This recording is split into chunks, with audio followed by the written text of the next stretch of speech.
नमस्कार दोस्तों, आपका स्वागत है आपके अपने चैनल स्टडी वाइज ऑफिशियल पर। तो आज की इस वीडियो में हम देखेंगे भारत की प्रमुख झीलें यानी कि लेक्स ऑफ इंडिया।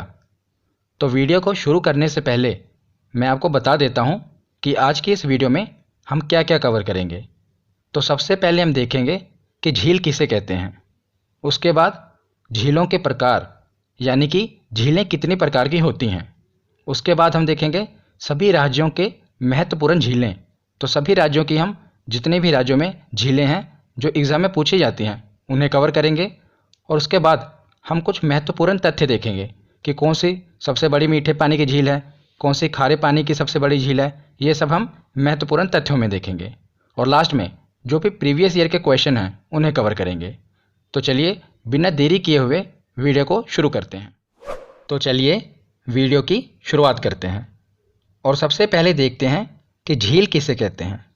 तो झील जल का वह स्थिर भाग है जो चारों तरफ से भूमि से घिरा होता है। और झील की दूसरी विशेषता उसका स्थायित्व है, मतलब कि झील में नदी की तरह प्रवाह नहीं होता, धारा नहीं होती। जैसे नदी होती है वो ऊपर पर्वतों से नीचे मैदानी भागों में बहती है तो उसमें धारा होती है, पर झील क्या है, वो एक गड्ढे में, बड़े से विस्तृत गड्ढे में पानी भरा होता है तो उसमें धारा नहीं होती, स्थायित्व होता है। ये इसकी दूसरी विशेषता है। और यह पानी चारों तरफ से भूमि से घिरा होता है तो उसी को झील कहते हैं। तो झील की डेफिनेशन हमने समझ ली।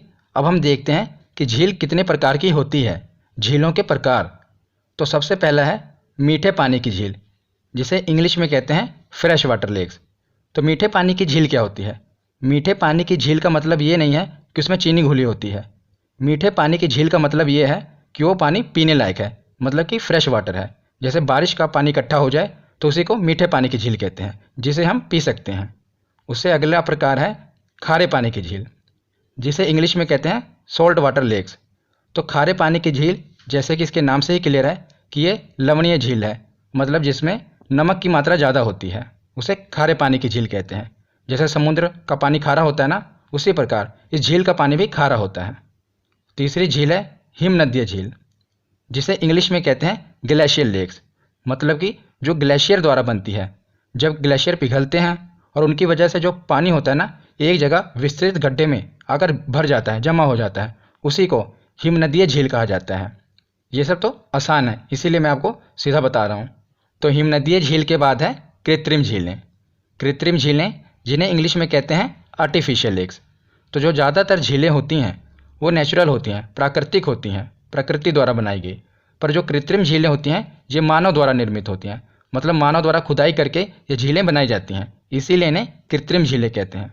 और आगे 3 झीलें हैं, ये हम थोड़ा विस्तार में पढ़ेंगे क्योंकि ये ज़्यादा इंपॉर्टेंट है। एक है ज्वालामुखी झील, जिसे इंग्लिश में कहते हैं क्रेटर लेक्स। उसके आगे है गोखुर झील, जिसे कहते हैं ऑक्सबो लेक्स।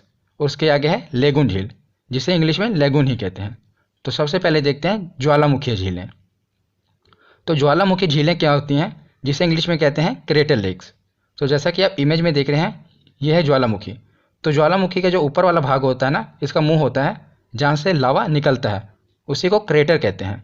तो क्या होता है, इसके क्रेटर में पानी भर जाता है, पानी भरा जाता है, जमा हो जाता है, तो इसी को हम क्रेटर लेक्स कह देते हैं। और कई बार क्या होता है कि ज्वालामुखी जब विस्फोट होता है तो उसके कारण कई जगह पर धरती धंस जाती है और क्रेटर बन जाते हैं बड़े बड़े, और उनमें भी जब पानी भर जाता है तो उसको भी ज्वालामुखीय झीलें कहते हैं। और जो ज्वालामुखी के ऊपर जो ये क्रेटर है, इसमें भी जब पानी भर जाता है तो उसे भी क्रेटर लेक्स और ज्वालामुखीय झीलें कहते हैं। तो उसके बाद हम देखते हैं गोखुर झीलें और लेगून झीलें। इन्हें मैं आपको इमेज की सहायता से बताता हूँ। तो गोखुर झील और लेगून झील, ये मैं आपको एग्जाम्पल से समझाता हूँ क्योंकि ये दोनों इम्पोर्टेंट हैं और आगे इनका जिक्र होगा, इसीलिए आप यहीं पर समझ लीजिए। तो सबसे पहले देखते हैं गोखुर झील। तो इसे गोखुर झील क्यों कहते हैं? इसका नाम गोखुर क्यों पड़ा? क्योंकि जो आप इसकी शेप देख रहे हैं झील की, ये गोखुर की जैसे है। गोखुर मतलब कि जो गाय के पैर का खुर होता है ना, उसे गोखुर कहते हैं। तो उसी की तरह इसकी कुछ शेप है, इसीलिए इसका नाम गोखुर पड़ा है। तो ये गोखुर झील बनती कैसे है, ये मैं आपको समझाता हूँ। तो जैसा कि आपको पता होगा कि जो नदियाँ होती हैं वो ऊंचाई से, यानी कि पर्वत और पहाड़ों से निकलती हैं और मैदानी भागों की ओर बहती हुई जाती हैं। तो जब नदियाँ ऊपर से निकलती हैं तो ऐसा तो है नहीं कि नदियाँ सीधी बहेंगी, कहीं पर जो ज़मीन है ऊंची है, कहीं पर नीची है। तो जहाँ पर नीची है नदियाँ वहीं पर बहती हुई जाती हैं। तो कई नदियाँ क्या होती हैं, वो सांप की आकर, जैसे सांप चलता है ना, उसी प्रकार बहती हैं। तो जैसा कि आप ये इमेज में देख रहे हैं, यहाँ से नदी बहती हुई आ रही है। आगे देख रहे हैं कुछ ज़मीन का भाग ऊंचा है, तो नदी क्या करती है, मुड़ जाती है, मुड़कर फिर ऐसे बह रही है। पर क्या होता है, जो आप ये एरिया देख रहे हैं, नदी यहाँ पर भी चोट पहुँचाती रहती है, और कुछ सालों बाद क्या होता है, नदियाँ इसको सीधा काट देती हैं और सीधा बहने लगती हैं। पहले ऐसे मुड़कर बह रही है ना, पर कुछ सालों बाद क्या होगा, ये जो हिस्सा है ना, ये कट जाएगा। नदियाँ यहाँ पर चोट पहुँचाती रहती हैं और कटकर सीधा बहने लगेंगी, जिस कारण क्या होगा, ये वाला पूरा हिस्सा कट जाएगा। नदी अब सीधा फ्लो कर रही है और ये वाला हिस्सा कट गया और यहाँ पर पानी जमा हो गया। तो मैंने आपको पीछे बताया कि झील क्या है, जहाँ पर स्थायित्व हो, मतलब उसमें धारा नहीं होगी। पहले इसमें धारा थी, नदी के साथ बह रही थी, अब क्या हुआ, नदी सीधा बहने लगी, जिस कारण ये वाला पूरा एरिया कट गया। तो इसी को कहेंगे गोखुर झील। जो नदी से अलग हो जाए और जिसकी शेप गोखुर जैसे हो, उसी को गोखुर झील कहते हैं। तो आशा करता हूँ आपको गोखुर झील समझ आई होगी। अब देखते हैं लैगून झील। तो गोखुर झील के बाद अब देखते हैं लैगून झील। लैगून झील हमेशा समुद्र के तट पर देखने को मिलती है। क्यों? क्योंकि समुद्र के द्वारा ही इसका निर्माण होता है। तो लैगून झीलें क्या होती हैं, कई बार क्या होता है, जो समुद्र के द्वारा सटी हुई भू आकृति होती है, उस पर बड़े बड़े खड्डे होते हैं। तो समुद्र के द्वारा क्या होता है, जो समुद्र की लहरें हैं उसमें पानी भर देती हैं, क्योंकि खड्डा है बड़ा बड़ा, तो उसमें पानी भर देती हैं। और उसके किनारों पर भी कचड़े को जमा कर देती हैं, मतलब कि समुद्र के अंदर जो कचड़ा है, मिट्टी है, अवसाद है, उसको जमा कर देती हैं किनारों पर, और ऊपर लहरें पानी भर देती हैं। तो ये वाला पूरा हिस्सा झील बन जाता है, क्योंकि अब ये समुद्र से अलग हो गया। यहाँ पर क्या हुआ, तट बन गया, यहाँ पर मिट्टी जमा हो गई और ये इस एरिया में पानी भर गया। तो ये खारे पानी की झीलें होती हैं और इन्हीं को लैगून झीलें कहते हैं, क्योंकि समुद्र द्वारा इनका निर्माण होता है तटों पर। इसी को लैगून झीलें कहते हैं। आशा करता हूँ आपको समझ आया होगा। अब हम एक एक करके जो राज्यों में प्रमुख झीलें हैं उन्हें देखते हैं। तो अब हम एक एक करके सभी राज्यों की प्रमुख झीलें देखते हैं। तो सबसे पहले देखते हैं जम्मू कश्मीर की प्रमुख झीलें। तो जो ये आप झीलें देख रहे हैं, ये सभी जम्मू कश्मीर में हैं, जैसे कि अनंतनाग झील, बैरीनाग झील, शेषनाग झील और नागिन झील। तो आप एक चीज़ गौर करिएगा, जितनी भी झीलें हैं सभी के पीछे नाग और नागिन लगा हुआ है। तो जितनी भी नाग नागिन वाली झीलें हैं, ये सभी कहाँ पर हैं, तो ये जम्मू कश्मीर में हैं। जब भी किसी झील के पीछे नाग या नागिन लगा हो, तो आप समझ जाइए वो झील जम्मू कश्मीर में ही है। तो जब नाग नागिन वाली झीलें हैं जम्मू कश्मीर में, उसके बाद है विष नशर झील। तो इसको आप कैसे याद करेंगे, विष नशर को आप विष से याद करेंगे, जैसे विष है ना, तो इसको विष पढ़ेंगे। तो जहाँ पर इतने नाग नागिन हैं वहाँ पर विष तो होगा ही, तो विष होगा ही ना जहाँ पर इतने नाग नागिन हैं, तो इससे आप इसे याद रख सकते हैं। उसके बाद अगली झील है मानस बल झील। तो इसे कैसे याद रखेंगे कि जो मानस बल, मतलब कि मनुष्य में बल होना चाहिए, जहाँ पर इतने नाग नागिन रहते हैं, अगर वहाँ पर कोई मनुष्य रहता है तो बलवान होना चाहिए, मानस में बल होना चाहिए। तो इसे आप ऐसे रिलेट करके पढ़ सकते हैं। ये याद करने का एक तरीका है जिससे आप याद कर सकते हैं कि इतने नाग नागिन वाली झीलें हैं, तो जहाँ पर नाग नागिन है वहाँ पर विष तो होगा ही, और इतने विष और नाग नागिन के बीच एक बलवान मनुष्य ही रह सकता है। तो जिस मानस में बल है वही वहाँ रह सकता है। तो मानस बल झील भी जम्मू कश्मीर में है। उसके बाद है डल झील और वोलर झील। ये तो मोस्ट इंपॉर्टेंट है और आपको पता भी होगा, क्योंकि बहुत बार ये आपने सुना होगा डल झील के बारे में, वोलर झील के बारे में। ये भी जम्मू कश्मीर में ही है। तो जो डल झील है, इसे श्रीनगर का गहना कहते हैं, क्योंकि ये श्रीनगर में है और बहुत ही खूबसूरत झील है। यहाँ पर फिल्मों की शूटिंग भी होती है। इसे श्रीनगर का गहना कहा जाता है। और जो वोलर झील है, ये भारत में सबसे बड़ी मीठे पानी की झील है। लास्ट में मैं आपको वीडियो के महत्वपूर्ण तथ्यों में बताऊंगा कि कौन सी मीठे पानी की झील है, खारे पानी की झील है, पर साथ साथ अभी भी आप पढ़ते रहिए, लास्ट में रिवीजन हो जाएगी। तो वोलर झील भारत में सबसे बड़ी मीठे पानी की झील है। तो जम्मू कश्मीर के बाद अब हम देखते हैं उत्तराखंड। तो जैसे कि जितनी भी नाग नागिन वाली झीलें हैं, ये सभी जम्मू कश्मीर में हैं। उसी प्रकार जितनी भी ताल वाली झीलें हैं, जिन झीलों के पीछे ताल लगा है, वो सभी उत्तराखंड में हैं। जैसे नैनीताल झील, सात ताल झील, राकस ताल झील, माला ताल झील, देवताल झील, नौकचिया ताल झील और खुरपा ताल झील। ये जिन झीलों के पीछे ताल लगा है, 90% झीलें उत्तराखंड में ही हैं। बाकी 3 ऐसी झीलें हैं जो उत्तराखंड में नहीं हैं, वो हम अभी आगे बताऊंगा मैं आपको, वो आप याद रखना। उनको आप याद रख लेना, ये 3 झीलें नहीं हैं। बाकी जितनी बची झीलें आएंगी वो सभी उत्तराखंड में हैं। तो ऐसे आप याद रख सकते हैं। तो एक बचा रूपकुंड झील, जिसे कंकाल झील कहते हैं। इसे रहस्यमयी झील भी कहते हैं, क्योंकि जो ये रूपकुंड झील है, यहाँ पर लगभग 500 कंकाल पाए गए थे, इसीलिए इसे कंकाल झील भी कहते हैं। और रहस्यमयी झील भी कहते हैं, क्योंकि इतने कंकाल कैसे वहाँ पर मिले, इसीलिए इसे रहस्यमय झील भी कहते हैं। तो रूपकुंड झील भी कहाँ पर है, तो ये भी उत्तराखंड में है, इसे भी याद रखिएगा। और जितनी भी ताल वाली झीलें हैं वो तो उत्तराखंड में है ही। तो उत्तराखंड के बाद अब हम देखते हैं हिमाचल प्रदेश और उत्तर प्रदेश। तो मैंने वहाँ पर आपको बताया कि जितनी भी ताल वाली झीलें हैं सभी उत्तराखंड में हैं। और वहाँ पर मैंने आपको ये भी बताया कि 3 ऐसी झीलें हैं जिनके पीछे ताल लगा है, जो मतलब पूछी जाती हैं एग्जाम में, वो उत्तराखंड में नहीं है। तो ये आप याद रख लेना कि ये 3 झीलें कौन कौन सी हैं, और उसके बाद बाकी जो भी झीलें हैं वो सभी आप उत्तराखंड में लगा देना। अगर आपको ये 3 झीलें पता होगी, यहीं पर आपको एग्जामिनर फंसाएगा। अगर आपको ये 3 झीलें पता होगी ये कहाँ पर हैं, तो बाकी की जो बची झीलें हैं वो सभी उत्तराखंड में हैं। जैसा कि हिमाचल प्रदेश में सूरज और चांद, मतलब कि सूरज ताल झील और चंद्रताल झील, ये दोनों हिमाचल प्रदेश में हैं। सूरज और चांद ऐसे याद रखिएगा कि सूरज और चांद दोनों हिमाचल प्रदेश में, सूरज ताल झील और चंद्रताल, इनके पीछे भी ताल लगा है पर ये हिमाचल प्रदेश में है। तो सूरज ताल झील और चंद्रताल झील। इसके बाद एक और याद रख लेना, ये है रामगढ़ ताल। तो इसको तो और आसानी से याद आप रख लेंगे। कैसे, रामगढ़ ताल है ना ये, तो इसमें है राम। तो भगवान श्री राम का जन्म कहाँ हुआ था, अयोध्या में हुआ था। अयोध्या कहाँ पर है, तो उत्तर प्रदेश में है। तो इसे और आसानी से याद रख पाएंगे आप कि रामगढ़ ताल, भगवान राम का जन्म उत्तर प्रदेश में हुआ था, तो रामगढ़ ताल तो उत्तर प्रदेश में हुआ। और बाकी सूरज ताल झील और चंद्रताल झील, सूरज चांद हिमाचल प्रदेश में है। और इसके अलावा जितने भी ताल आएंगे वो सभी कहाँ पर हैं, तो वो उत्तराखंड में है। तो उसके बाद अगला राज्य है सिक्किम। सिक्किम में आपको एक ही झील याद रखनी है, यह है चोलामू झील। बहुत बार एग्जाम में पूछा गया है चोलामू झील के बारे में, इसीलिए याद रखिएगा। क्यों पूछा जाता है एग्जाम में बार बार, क्योंकि जो चोलामू झील है ये भारत में सबसे अधिक ऊंचाई पर स्थित है। सबसे अधिक ऊंचाई पर स्थित है, मतलब कि भारत की सबसे ऊंची झील कौन सी है, तो यह है चोलामू झील। इसीलिए ये एग्जाम में बार बार पूछा जाता है, याद रखिएगा। तो सिक्किम के बाद देखते हैं मणिपुर। तो मणिपुर में भी एक ही झील है जो याद रखनी है, यह है लोकटक झील। वेरी इंपॉर्टेंट, कौन सी, लोकटक झील। और ये पूर्वोत्तर भारत में मीठे पानी की सबसे बड़ी झील है। मतलब कि पूरे नॉर्थ ईस्ट में, पूरे पूर्वोत्तर भारत में ये मीठे पानी की सबसे बड़ी झील है। और इस झील में केबू लामजाओ नाम का तैरता हुआ दुनिया का एकमात्र राष्ट्रीय पार्क है। इसीलिए ये झील काफ़ी इंपॉर्टेंट है, क्योंकि दुनिया का एकमात्र तैरता हुआ केबू लामजाओ नेशनल पार्क यहीं पर स्थित है। और जैसा कि आप इमेज में देख रहे हैं, यही है लोकटक झील, मणिपुर में है।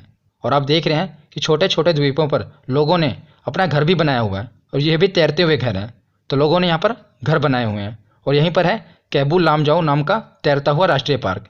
इसे आप याद कैसे रखेंगे, तो जैसे देख ही रहे हैं कि ये अपने आप में एक अजूबा है, मतलब दुनिया का एकमात्र राष्ट्रीय पार्क है। तो लोग क्या करते हैं, मनी देकर, मतलब कि पैसा देकर इस झील को देखने आते हैं। मतलब इतना अद्भुत नज़ारा है, लोग क्या करते हैं, मनी देकर, पैसा देकर इस झील को देखने आते हैं कि भाई दुनिया का एकमात्र ऐसा पार्क है जहाँ पर बताइए पार्क तैर रहा है। इसीलिए लोग मनी खर्चा कर रहे हैं, पैसा खर्चा कर रहे हैं इस पार्क को देखने के लिए। इसको आप ऐसे याद रख सकते हैं। तो अगला राज्य देखते हैं राजस्थान। राजस्थान में कौन कौन सी झीलें हैं, राजसमंद झील, जयसमंद झील। तो राजस्थान का नाम ही कैसे पड़ा, राजाओं से, क्योंकि राजाओं का स्थान, उसी को राजस्थान कहते हैं ना, राजाओं का स्थान। तो इसको पहले वाले के तो आप ऐसे याद रख लीजिए, राज से शुरू हो रहा है तो ये राजस्थान में ही है। दूसरा है जयसमंद झील। तो आपको पता है राजाओं महाराजाओं को अपनी जय करवाने की आदत होती थी, वो अपनी जय बुलवाते थे। तो जयसमंद झील भी आप ऐसे ही याद रख सकते हैं। और तीसरा है फतेह सागर झील। तो फतेह मतलब कि जो राजा होते थे उनको फतेह प्यारी होती थी, मतलब वो अपनी फतेह चाहते थे। तो फतेह सागर झील भी इसी तरह आप याद रख सकते हैं राजा से, कि राजस्थान मतलब राजाओं का स्थान। तो राजसमंद झील राज से शुरू हो रही है, जय वो अपनी जय बुलवाते थे, उनको अच्छा लगता था, फतेह वो फतेह चाहते थे। और उसके बाद है डिडवाना झील और सांभर झील। ये तो इतनी महत्वपूर्ण है, आपने सुना ही होगा डिडवाना झील के बारे में, ये राजस्थान में ही है। और दूसरी है सांभर झील, ये भी राजस्थान में है। तो सांभर झील जो है ये भारत की खारे पानी की सबसे बड़ी, और साथ में याद रखिएगा अंतरस्थलीय, यानी कि इनलैंड लेक है, सबसे बड़ी अंतरस्थलीय झील है खारे पानी की।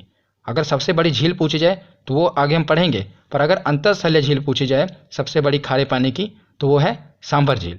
तो राजस्थान के बाद देखते हैं महाराष्ट्र।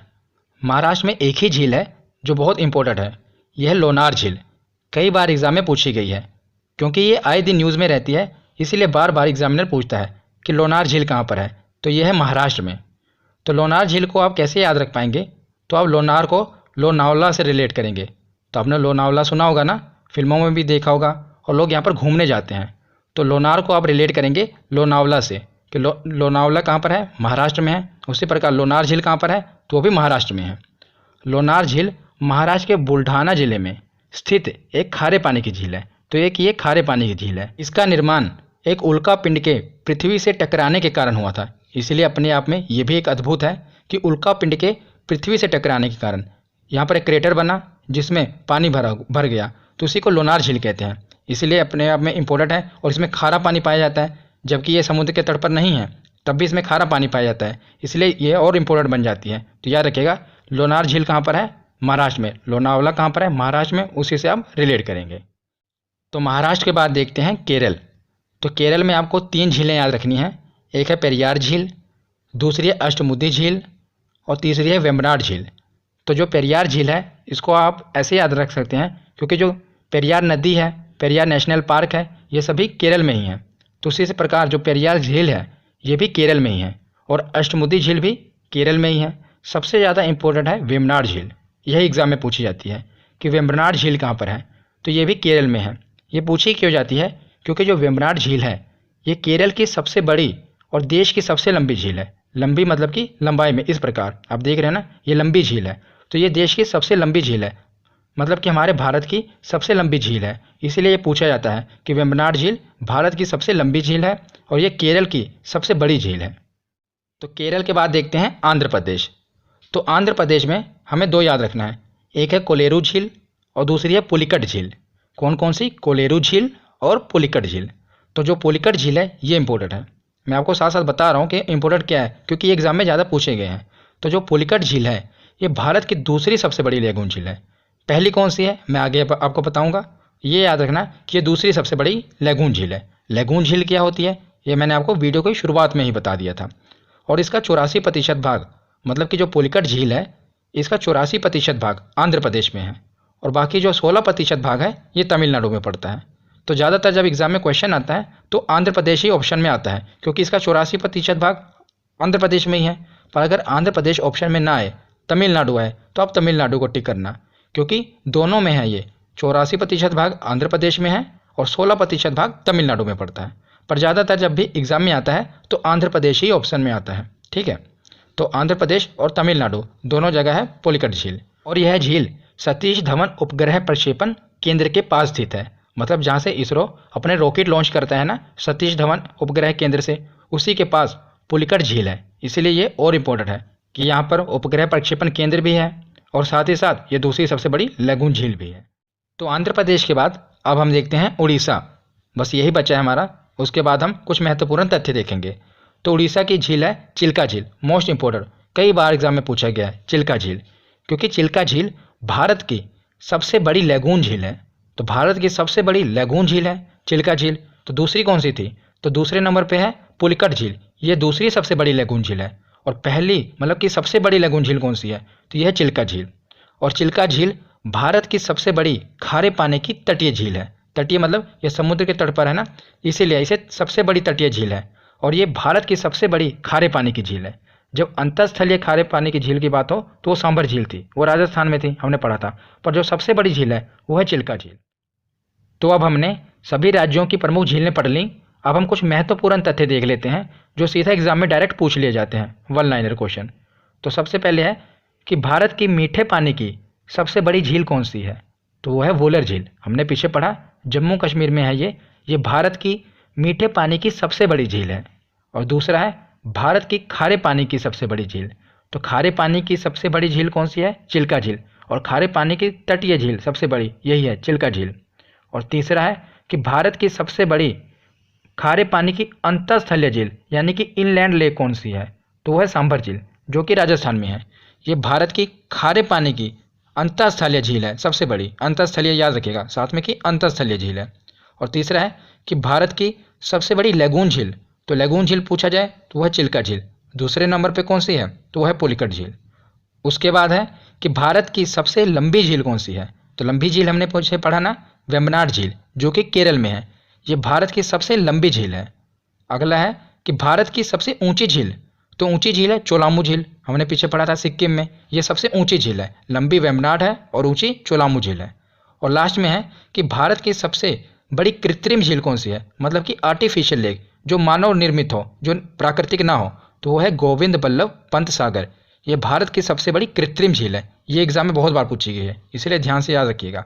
गोविंद वल्लभ पंत सागर, ये भारत की सबसे बड़ी कृत्रिम झील है, यानी कि मानव निर्मित झील है। तो यहाँ पर हमारा थ्योरी सेक्शन कंप्लीट हुआ। अब हम प्रीवियस ईयर के क्वेश्चन देखते हैं कि हमारे कितने क्वेश्चन सही होते हैं। तो अब हमने थ्योरी कंप्लीट कर ली। अब हम देखते हैं प्रीवियस ईयर के क्वेश्चन कि हमारे प्रीवियस ईयर के प्रश्न कितने सही होते हैं। तो सबसे पहला प्रश्न है कि भारत की सबसे बड़ी मीठे जल की झील निम्नलिखित में से कौन सी है। तो बताइए कि भारत की सबसे बड़ी मीठे जल की झील कौन सी है। तो ये है वुलर झील, हमने पीछे पढ़ा, जम्मू कश्मीर में है। ये भारत की सबसे बड़ी मीठे पानी की झील है। दूसरा प्रश्न है कि उत्तर पूर्वी भारत की सबसे बड़ी झील लोकटक किस राज्य में स्थित है। तो बताइए कि जो लोकटक झील है ये किस राज्य में स्थित है। तो मैंने आपको बताया था कि लोग मनी देकर झील को देखने जाते हैं, क्योंकि वहाँ पर केबुल लामजाओ नाम का एक तैरता हुआ नेशनल पार्क है। तो मनी देकर मतलब कि मणिपुर। तो इसका सही जवाब होगा ऑप्शन बी, मणिपुर। अगला क्वेश्चन है लोकटक है। तो देखिए कितना आसान प्रश्न आया था एसएससी में 2011 में कि लोकटक क्या है, नदी है, घाटी है, झील है या पर्वतमाला है। तो इसका सही जवाब क्या होगा, झील। ये 2011 में एसएससी ने पूछा था कि लोकटक क्या है। तो अगला प्रश्न है कि प्रसिद्ध लैगून झील चिल्का किस राज्य में स्थित है। तो आपको ये बताना है कि जो चिल्का झील है ये किस राज्य में स्थित है। तो आपको पता है ये कहाँ पर स्थित है, तो ये उड़ीसा में स्थित है, ये लैगून झील है। उसके बाद अगला प्रश्न है कि विश्व प्रसिद्ध खारे जल की झील सांभर। तो सांभर जो झील है ये किस राज्य में स्थित है। तो जो सांभर झील है ये सबसे बड़ी खारे पानी की अंतरस्थलीय झील भी है, और ये किस राज्य में स्थित है। तो ये है राजस्थान में, राजस्थान में है सांभर झील। अगला प्रश्न है कि लोनार झील किस राज्य में स्थित है। लोनावला कहाँ पर है, तो महाराष्ट्र में है। तो लोनार झील कहाँ पर है, महाराष्ट्र में है। इससे आप याद रख पाएंगे। मैंने आपको ट्रिक बताई थी ना कि लोनावला से आप लोनार को रिलेट करेंगे। तो लोनार झील कहाँ पर है, महाराष्ट्र में। तो अगला प्रश्न है कि भारत की सबसे बड़ी लैगून झील निम्न में से कौन सी है। तो अब आपको बताना है कि भारत की सबसे बड़ी लैगून झील कौन सी है। तो ये कौन सी है, यह है चिल्का झील, चिल्का लैगून। ये भारत की सबसे बड़ी लैगून झील है। अगला प्रश्न है कि भारत की सबसे लंबी झील कौन सी है। तो मैंने आपको बताया था कि केरल में है भारत की सबसे लंबी झील। कौन सी थी, वेम्बनाड झील। उसे वेम्बनाड लैगून भी कहते हैं, क्योंकि समुद्र के तट पर है, समुद्र के द्वारा इसका भी निर्माण हुआ है, इसीलिए समुद्र के पानी के द्वारा, इसीलिए इसे लैगून भी कहते हैं। तो भारत की सबसे लंबी झील है वेम्बनाड झील। अगला प्रश्न है कि दुनिया का एकमात्र तैरता हुआ राष्ट्रीय पार्क केबुल लामजाओ ये किस राज्य में स्थित है। तो मैंने आपको बताया था ना कि लोग मनी देकर ऐसे चीज़ को देखने जाएंगे कि दुनिया का एकमात्र ऐसा पार्क है जो तैर रहा है। तो मणिपुर इसका सही जवाब होगा। तो अगला प्रश्न है सूची 1 को सूची 2 से सम्मिलित कीजिए। सूची 1 में है झीलें, इस तरफ झीलें दी हुई हैं और इस तरफ राज्य दिए हुए हैं, मतलब कि झीलों को उनके राज्य से मिलाना है। तो सबसे पहले देखते हैं कि हमें कौन कौन से पता है। तो सबसे पहले लोकटक तो हमें पता ही है, मणिपुर में है। दूसरा वुलर, ये भी कहाँ पर है, वुलर झील जम्मू कश्मीर में है। और लोनार, लोनावला कहाँ पर है, महाराष्ट्र में है। बचा एक पुलिकट, तो ये कहाँ पर है, तमिलनाडु में है। तो इस प्रकार ये झीलें हैं और ये इनके राज्य से सुमेलित की गई हैं। अगला प्रश्न है कि निम्न में से कौन सा युग में सुमेलित नहीं है। तो आपको ये बताना है कि इसमें से कौन सा गलत है। तो सांभर झील ये तो राजस्थान में है। लोनार ये मध्य प्रदेश में नहीं है, बताइए कहाँ पर है लोनार। तो ये महाराष्ट्र में है। तो ये ऑप्शन बी होगा इसका, क्योंकि जो लोनार झील है ये महाराष्ट्र में है। चिल्का झील भी उड़ीसा में है और कोलेरू झील भी आंध्र प्रदेश में है। तो ऑप्शन बी यही सुमेलित नहीं है। लास्ट क्वेश्चन है आज का कि नागिन झील किस राज्य में स्थित है। तो नागिन कहाँ पर है, मैंने आपको बताया था, तो जम्मू कश्मीर। एसएससी में पूछा गया था क्वेश्चन ये। तो नागिन झील कहाँ पर है, जम्मू कश्मीर में है। तो आज की ये वीडियो यहीं पर ख़त्म होती है। कैसी लगी ये वीडियो कमेंट सेक्शन में ज़रूर बताना। धन्यवाद।